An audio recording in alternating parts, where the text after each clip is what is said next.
This is the part where they go to the couch. They'll leave the desk and go sit down. This is the part where they go to the couch. Let's watch them sit down. Alrighty, well, welcome to the couch. I'm still Chris Cox, and tonight we have a very special guest. Special guest, please introduce yourself. Who are you? I am Caleb Baker. I'm married to Rachel Baker. She's the leader of the 9th grade girls.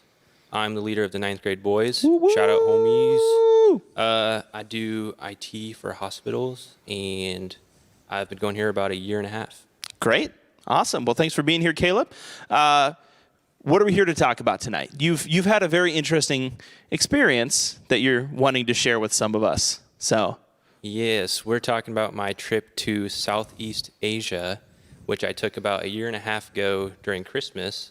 So our goal was to hook them up with the people in Southeast Asia, get them connected, and then our other goals were to share the gospel with a bunch of people and to, just fish in general.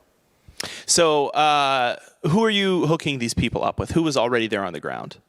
Yeah, so we had some friends there. They were the missionaries there, and they do random things. And so our goals were to go out onto the campuses. And so we had about 11 hours every single day to fish. And what we used fishing for was to go out, share the gospel with people, and win people over to Christ. So we went and did that every single day for 11 hours. And that can be anything. Could be eating with them, could be playing basketball, as long as it was to glorify Christ and help them know him. Wow. So where did that word come from? Why did you call it fishing? So it was originally in the Bible. It's talking about the story that Jesus calls Simon or Peter to him. And he says, well, I'll make you a fisher of men. So, yeah. That's great. So how long were you there on that trip?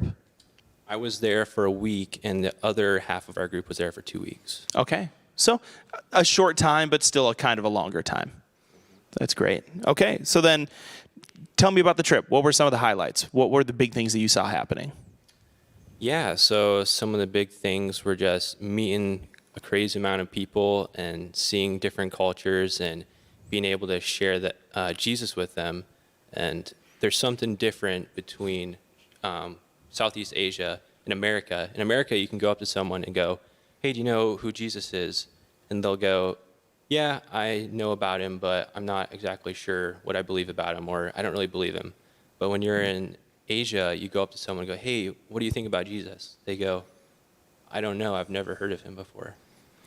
So there's a cultural gap there a bit. Yeah, there's a big culture gap. A lot of them haven't even heard of Jesus in their lives, which can be just heartbreaking to you.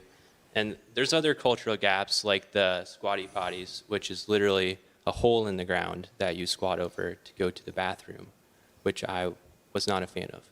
No, you probably wouldn't have been. That is definitely an experience. Definitely an experience right there. So you went in there knowing you got a week to kind of be sharing the gospel with people and even just helping get them connected to the other people who are there already, all these other friends. So what was that like? What was a scary moment, or what was something you kind of even had to overcome during that? Yeah, so one of the things I thought about a lot before and on the trip was how am I going to share the gospel with these people? Am I going to be worth it? Do I know enough? Do I trust Jesus enough? And I had to keep reminding myself of the verses that talk about, we are ambassadors for Christ. And it's Christ talking through us as long as we have faith in him and we keep looking to him in the words we say.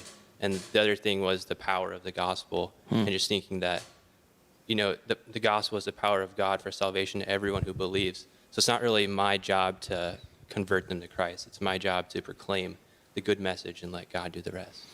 Had that kind of been a city where they'd been seeing salvations, that they'd been seeing God on the move before you got there? Yeah, a little bit. The people that are there have been connected with people, but there's still, millions of people that haven't even heard Jesus before. So that was a big reason why we were there. Sure, absolutely. So you mentioned, the power of the gospel can overcome anything. So how did you see that power overcoming the odds, overcoming your fears even? Yeah, so the first day we went there, we went to a college and went to share the gospel with a bunch of people.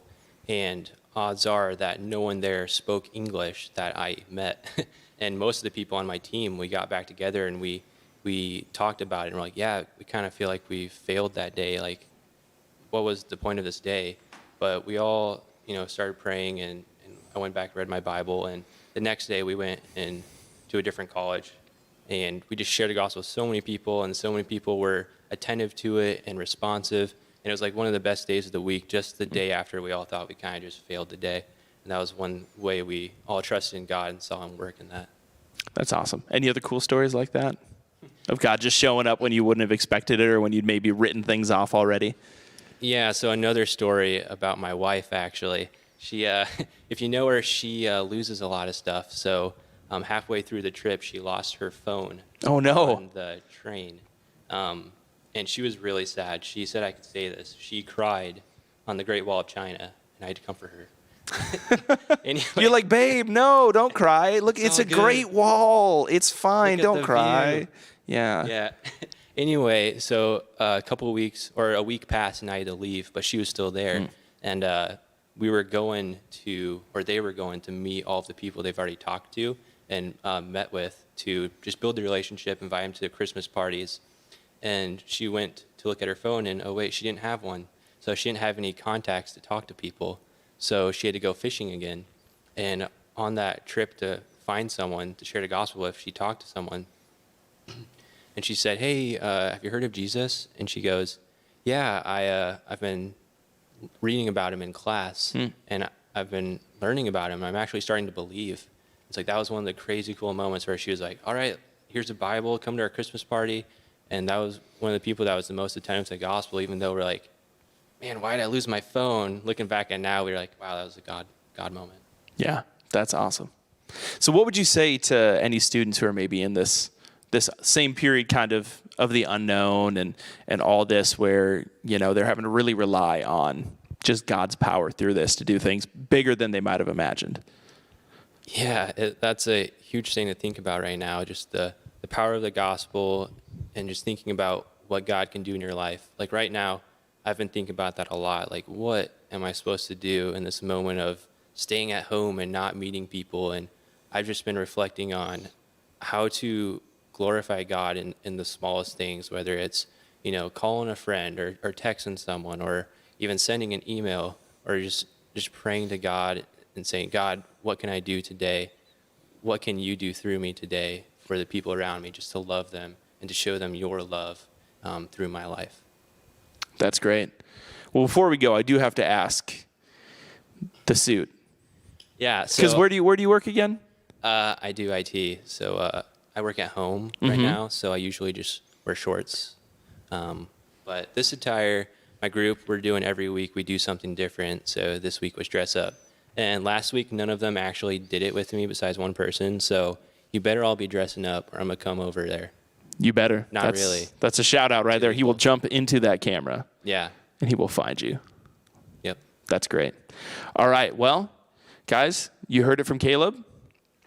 Pretty cool things are happening all around the globe. The power of the gospel doesn't respect fear and cultural differences and all these different things that might even kind of pull us back. And, we saw that even last week with Philip and the Ethiopian, and we're going to even maybe see some more of that tonight. So before we kind of close the night out, before we hop back over to the desk, I'm just going to quick pray us out and just thank Caleb again for giving us a really cool story about how God is on the move all over the globe. So I'll pray it out. God, we thank you for tonight. We thank you for the ability to share just in the labor of the gospel, how you choose to use us, even though we're not perfect, even though we have fear and are just full of failure in and of ourselves. God, you still choose to let us be part of that and to be part of your work. So I thank you just for the example that we get to see in brothers like Caleb here, who are fearless for the gospel and who are just marching forth just out of love and out of a desire just to be bringing more people to you. So I pray that these words will just be really soaking into our hearts, and that we can remember in the week to come and the weeks to come, the rest of our lives, even just, how true the power is of the gospel and of your great work and your great love, God. In your name, amen.